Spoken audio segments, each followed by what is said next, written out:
Hallo zusammen! 3D-Druck ist ein tolles Hobby und eine super Ergänzung im Tabletop-Bereich. Aber als Anfänger stolpert man schneller über Kleinigkeiten, als man denkt. Manche Dinge wirken dabei auch total banal, können aber schnell für Frust sorgen.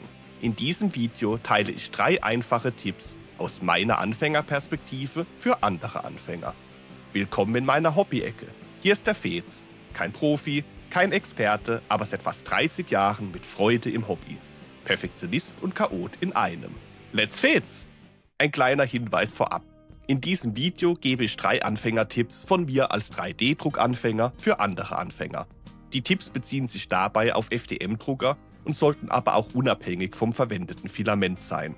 Da ich bisher selbst nur mit PLA gedruckt habe, kann ich das aber auch nicht mit 100%iger Sicherheit sagen.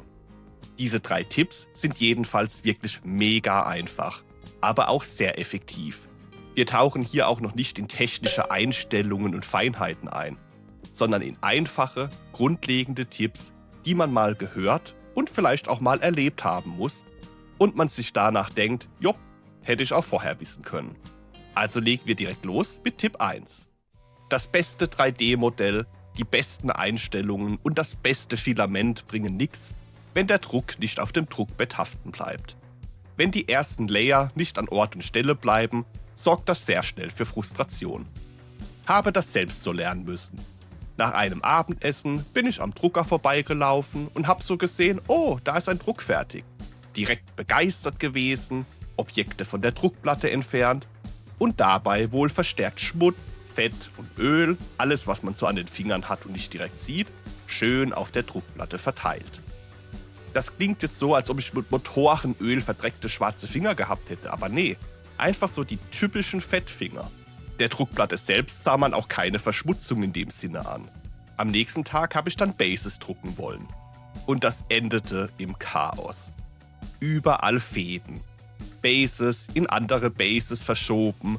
Halbfertige Bases lagen im Gehäuse verteilt herum. Ein wahres Massaker. Okay, hatte ich was an den Einstellungen geändert? Eigentlich nicht. Gleiches Filament, gleiches Projekt, alles identisch. Komisch. Mal mit einem einzelnen Base probieren. Genauso chaotisch. Andere Druckdatei benutzt, mal andere Filamentfarbe, man weiß ja nie. Und es kam immer nur Müll raus. Hä? Das sind doch ganz einfache Objekte und die haben immer problemlos funktioniert. Etwas ratlos habe ich recherchiert, was die typischen Ursachen dafür sein können. Und da ging mir sehr schnell ein Licht auf. Tja, aber an sowas dachte ich nicht als allererstes. Die Druckplatte war schlicht verunreinigt. Dann habe ich die Druckplatte mit Isopropanol und Küchenrolle gut abgewischt. War richtig sauber gemacht. Und zack, danach haftete alles wieder wunderbar. Keine Einstellungen verändert, keine andere Temperatur, nix. Einfach nur die Druckplatte sauber gemacht. Seitdem achte ich darauf, dass ich nicht mit meinen Fingern oder der Hand zu sehr an der Druckplatte rumfummel. Ich habe dann nun auch keinen festen Rhythmus nach dem Motto, nach X Ausdrucken reinige ich die Platte. Nee, aber ich mache das immer mal wieder zwischendrin, wenn ich denke, dass es mal Zeit für eine Reinigung wird. Ergänzend zu Tipp 1 möchte ich noch am Rande erwähnen, dass es zusätzlich zur Reinigung der Platte ja auch noch weitere additive Möglichkeiten gibt, um die Haftung zu verbessern.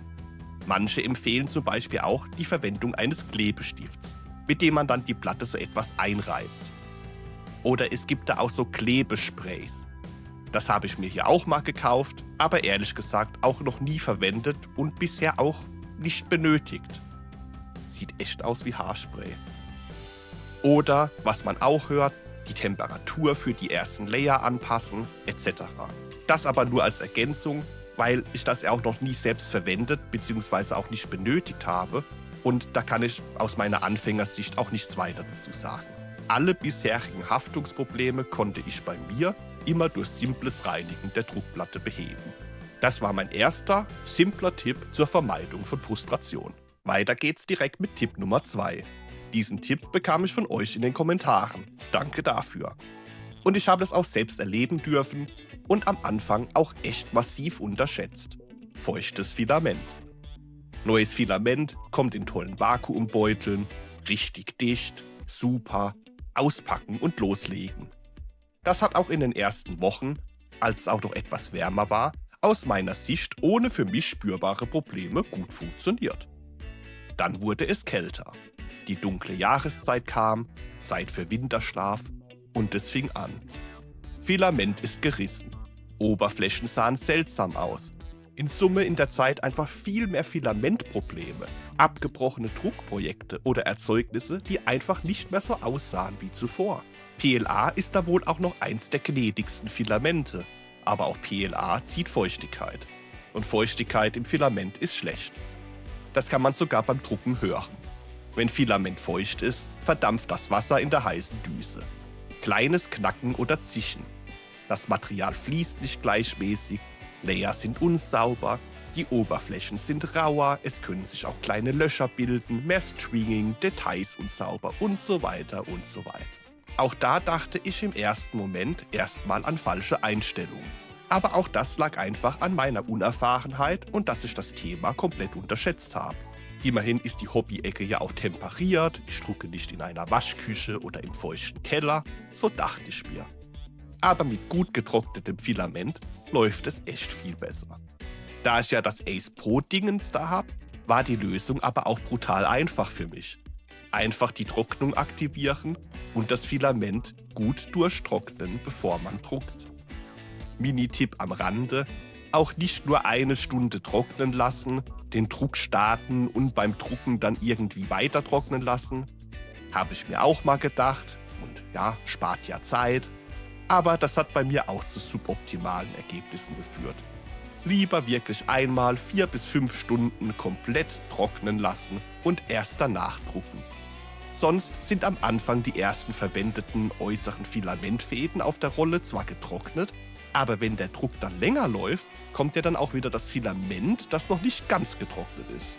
Nachteil ist natürlich, dass man dadurch viel mehr Zeit für Druckprojekte einplanen muss, weil die Trocknung eben obendrauf kommt. Aber für ein besseres Endergebnis lohnt sich das halt wirklich. Der dritte und letzte Tipp für dieses Video ist fast schon zu offensichtlich. Als Anfänger bin ich jedoch nicht selbst darauf gekommen und habe stattdessen lieber etwas geflucht. In der ersten Woche mit meinem 3D-Drucker bin ich unter anderem auch an diesen fantastischen Papprollen verzweifelt. Nach einigen Stunden läuft das Filament plötzlich nicht mehr rund und das erste Mal Herzrasen beim allerersten Filamentstau. Blut und Tränen geschwitzt. Alles kaputt. Direkt den Drucker zerstört. Jo, aber war auch eine gute Übung. Filamentprobleme machen zwar weiterhin keinen Spaß, aber es wird wohl auch von Mal zu Mal besser, zumindest was das Herzinfarktrisiko betrifft. Und nachdem mein erstes Video zum 3D-Drucker draußen war, dauerte es nicht lange, bis ihr da draußen mir mega schnell die Lösung in den Kommentaren gegeben habt. Richtig cool von euch. Und die Lösung waren eben diese Plastikringe, die man ausdrucken und dann auf die Rollen ziehen kann. Die sind sogar direkt als Datei auf dem Drucker vorinstalliert. Und damit laufen die Rollen ohne Probleme im Ace Pro durch. Da ich den Wald selbst vor lauter Bäumen nicht gesehen habe, gehört dies definitiv auch zu einem meiner 3 Anfängertipps. Mega einfach und mega effektiv. Danke nochmal an alle für eure Unterstützung. Als Ergänzung hier aber auch noch der Hinweis, dass es für mich auch mega überraschend war, dass die Durchmesser der Spulen nicht standardisiert sind. Da ging ich irgendwie auch einfach davon aus. Dem ist aber nicht so. Das heißt, die Anycubic Plastikringe passen nicht unbedingt auf die Rollen anderer Hersteller. Aber da gibt es natürlich auch entsprechende Dateien dafür. Ein besonderes Highlight war für mich dann aber auch dieses Farbverlaufsfilament. Denn da waren tatsächlich sogar die beiden Ringe unterschiedlich im Durchmesser. Da kommt Freude auf. Aber jo, auch das bekommt man hin. Das waren meine 3 Anfängertipps vom Anfänger für Anfänger. Als Bonus habe ich aber noch etwas, das ich mit meinem Drucker vermutlich nicht mehr machen werde. Auch wenn er es kann und in der Werbung dies auch als eins der Highlights herausgehoben wird. Mehrfarbiger Druck. Puh, also ganz ehrlich, ich bin froh, dass ich das für meine Anwendungsfälle eigentlich auch überhaupt nicht brauche. Dinge, die ich fürs Hobby drucke, werden ohnehin später angemalt, weshalb die Grundfarbe des Drucks mehr oder weniger Wurst ist. Geschenke, die ich druckte, waren entweder so, dass jedes Teil in einer anderen Farbe war und man es dann am Ende zusammenbaute oder zusammenschraubte, oder ich habe eben etwas mit Farbverlauffilament gedruckt. Für das Wichteln in Theodors Schule benötigte er jedoch eine Kleinigkeit, und da mein Sohn keinen einzigen Funken meiner Projektplanungsfähigkeiten hat, war seine gerade noch so rechtzeitige Lösung: Papa, kannst du mir was ausdrucken? Es sollte ein kleiner süßer Panda-Schlüsselanhänger sein, schwarz und weiß, mehrfarbiger Druck. Aus meiner Sicht war das Objekt aber auch nicht wirklich darauf optimiert, in Anführungszeichen. Es dauerte Milliarden Stunden. 1 Sekunde drucken, 30 Sekunden Filamentwechsel. 1 Sekunde drucken, 30 Sekunden Filamentwechsel und so weiter. Dieser Purge Tower, oder wie man den auch sonst nennt, der wuchs und wuchs und wuchs, und hinten aus dem Drucker wurde rausgepupt wie bei einem großen Säugetier nach einem All-You-Can-Eat-Buffet. Und dann gab es ein Filamentproblem. Das konnte ich auch nicht gescheit lösen und musste dann den Druck bei ca. 85% abbrechen.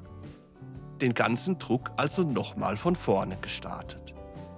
Der Schlüsselanhänger war irgendwann fertig. Sah auch echt süß und gut und so aus.